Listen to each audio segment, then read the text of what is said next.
안녕하세요. 최병환 목사입니다. 여러분 어떻게 잘 지내고 계시나요? 아직도 코로나 바이러스 때문에 여러 가지 어려움이 많이 있으시죠? 조금만 더 참으십시오. 조만간 우리가 다시 모일 날이 올 것입니다. 지난주에는 저희가 영적 훈련에 대해서 자유에 들어가는 문에 대해서 함께 우리가 은혜를 나누었습니다. 오늘은 제2과로 말씀 훈련에 대해서 함께 우리가 공부해 보려고 합니다. 여러분, 오늘날 우리 크리스찬들에게 있어서 가장 위험한 것 세 가지가 있다고 이 책은 이야기합니다. 세 가지는 무엇이냐면 시끄러움과 조급함과 혼잡함입니다. 이 내용들이 비슷하죠. 시끄럽고 조급하고 혼잡함. 그런데 거기에는 공통점이 있습니다.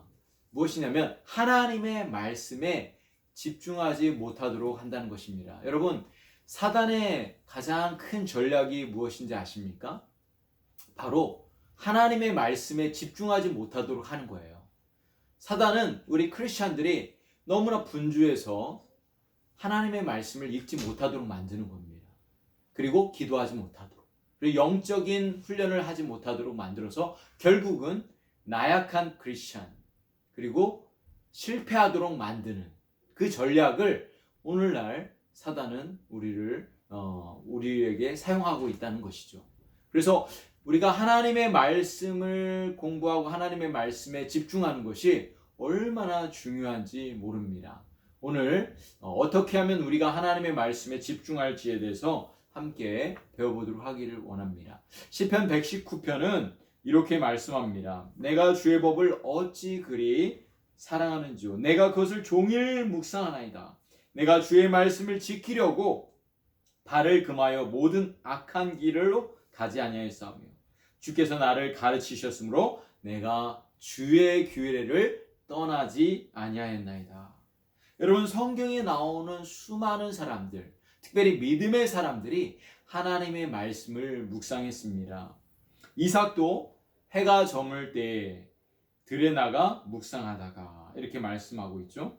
시편, 우리가 잘 아는 시편 1편 말씀도 여호와의 율법을 즐거워, 복 있는 사람은 여호와의 율법을 즐거워하고 이렇게 말씀하고 있죠.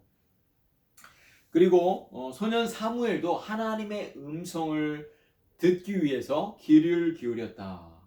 엘리야도 광야에서 수많은 밤을 지내며 여호와의 세미한 음성을 광야에서 들었다. 이렇게 말씀하고 있어요. 예레미야도 불 붙는 것 같아서 골수에 사무치는 것 같다. 이렇게 말씀하고 있죠.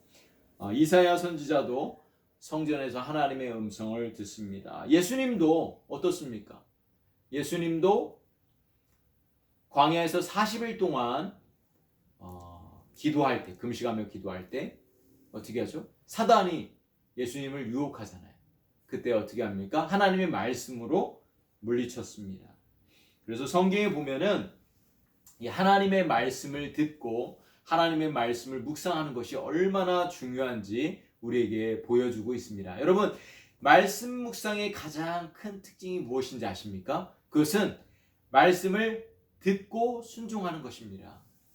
마치 친구와 같이 이야기하는 것. 말씀 묵상은 하나님의 음성을 듣는 거예요. 그래서 하나님의 말씀 묵상을 통해서 우리가 하나님과 친밀한 관계를 가지는 것입니다. 하나님의 음성을 듣고 그리고 순종하는 것. 그래서 하나님과 친밀한 관계로 회복되어지는 것. 이것이 바로 말씀 묵상의 가장 중요한 특징입니다. 많은 분들이 말씀 묵상에 대해서 오해를 하고 계세요. 말씀 묵상이 어렵다.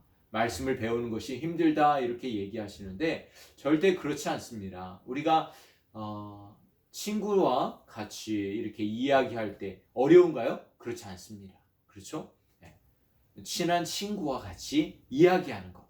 그것이 말씀 묵상입니다. 여러분이 정말 하나님을 사랑하신다면 하나님과 같이 이렇게 대화를 나누듯이 하나님의 말씀을 듣고 순종하는 것이 필요한 것이죠. 말씀 묵상은 어떤 분들은 비현실적인 것이 아니냐 이렇게 이야기를 합니다. 말씀 묵상이 너무 어렵다. 말씀 묵상이 오늘날 내 삶과 동떨어져 있다. 이렇게 생각하는데 말씀 묵상을 하시게 되면 내 삶에 변화가 일어납니다. 하나님의 말씀을 따라가게 되는 것이죠. 그래서 죄에서 멀어지고 또 내가 어떻게 살아가야 될지 지혜를 얻게 되는 것입니다. 말씀 묵상의 또 다른 특징은 살아계신 음성을 갈망하는 것입니다. 하나님의 음성을 갈망하는 것.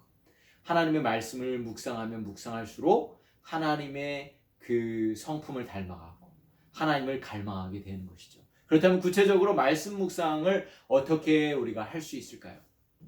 이 책은 말씀 묵상에 대해서 이야기합니다. 어떤 게 가장 중요하냐면 아침에 일어나면 가장 먼저 하나님의 말씀을 묵상하는 것입니다. 저도 아침에 일어나면 가장 먼저 하는 것이 하나님의 말씀을 묵상하는 거예요. 여러분, 우리가 너무나 바쁘게 살고 있기 때문에 가장 아침에 일어나자마자 말씀을 묵상하지 않으면 우리는 다른 시간에 말씀 묵상하기가 어려워요. 그래서 아침에 일어나면 말씀을 묵상하시고 그 다음에 기도하는 시간을 갖는 것입니다. 사랑하는 형제 자매 여러분, 이 말씀 묵상은 마치 우리가 집을 짓는 것과 같습니다. 집을 짓는 것. 어떤 사람은 모래 위에 집을 짓는 사람도 있어요. 또 어떤 사람은 반석 위에 집을 짓는 사람이 있다고 성경은 말씀하고 있습니다. 여러분 어떻게 하시겠습니까? 반석 위에다 집을 짓기를 원하십니까? 아니면은 모래 위에다 집을 짓기를 원하십니까? 여러분, 모래 위에다 집을 짓는 사람들은 그 집이 금방 무너져 버려요. 그렇지만 반석 위에다 집을 짓는 사람은 그 집이 무너지지 않습니다. 여러분, 우리의 신앙생활도 마찬가지예요. 반석 위에다 집을 지어야 되잖아요. 하나님의 말씀 위에다 집을 지으셔야 됩니다. 여러분, 지금이 기회입니다. 오늘부터 내일부터 매일매일 조금씩 말씀에 집중해 보십시오. 말씀을 묵상을 해 보십시오. 그렇다면 여러분은 반석 위에 집을 짓게 될 것입니다. 제가 시편 19편 7절에서 14절 말씀, 너무나 귀한 말씀을 제가 여러분에게 읽어드리고 오늘 강의를 마치도록 하겠습니다. 여호와의 율법은 완전하여 영혼을 소성시키며 여호와의 증거는 확실하여 우둔한 자를 지혜롭게 하며 여호와의 교훈은 정직하여 마음을 기쁘게 하고 여호와의 계명은 순결하여 눈을 밝게 하시는도다. 여호와를 경외하는 도는 정결하여 영원까지 이르고 여호와의 법도는 진실하여 다 의로우니 금 곧 많은 순금보다 더 사모할 것이며 꿀과 송이꿀보다 더 달도다. 또 주의 종이 이것으로 경고를 받고 이것을 지킴으로 상이 크니이다. 자기 허물을 능히 깨달을 자 누구리요? 나를 숨은 허물에서 벗어나게 하소서. 또 주의 종에게 고의로 죄를 짓지 말게 하사 그 죄가 나를 주장하지 못하게 하소서. 그리하면 내가 정직하여 큰 죄과에서 벗어나겠나이다. 나의 반석이요 나의 구속자이신 여호와여, 내 입의 말과 마음의 묵상이 주님 앞에 연락되기를 원하나이다. 아멘. 저와 여러분들이 하나님의 말씀으로 하나님과 친밀한 그런 관계로 날마다 영적으로 성숙되어져 가고 영적으로 훈련되어지기를 주님의 이름으로 간절히 소원합니다. 감사합니다. 한 주간도 승리하세요.